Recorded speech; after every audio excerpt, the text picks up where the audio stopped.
Hi guys, in this video I will show you how to use Humata AI on mobile. For that, first of all you need to launch your web browser and in the search bar you will have to type Humata AI. Once I've done that, you are going to see the first link of Humata AI. So you simply need to tap on this link and it will land you on the official website of Humata.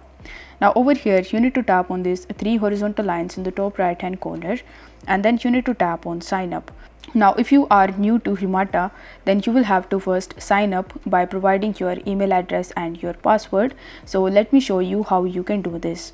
So over here you first have to provide your email address and then you need to create a strong password for your account and then you need to press continue in the bottom. Afterwards you need to provide your first name, your last name, organization name, what is your department and where did you hear about us.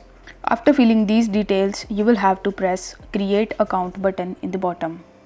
Afterwards, it will ask you to save your password as well as it will show you that they have sent a verification link on your registered email address. So you just have to launch that email address which you have registered on Humata and there you will be able to see this type of confirmation link. So you need to press this link and it will redirect you on Humata AI and it will show you that you have successfully confirmed your email address. Once done, you will be automatically logged into your account as well. Now over here, it will ask you to upload any of the documents. So over here, you need to tap on upload and then from your files, you just have to select any of the PDFs that you want to upload over here.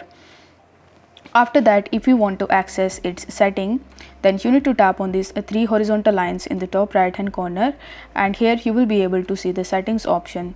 So you can tap on settings and this way you will be able to easily use Humata AI in your mobile device. If the video was helpful, then don't forget to like the video and subscribe to the channel. Thank you so much for watching.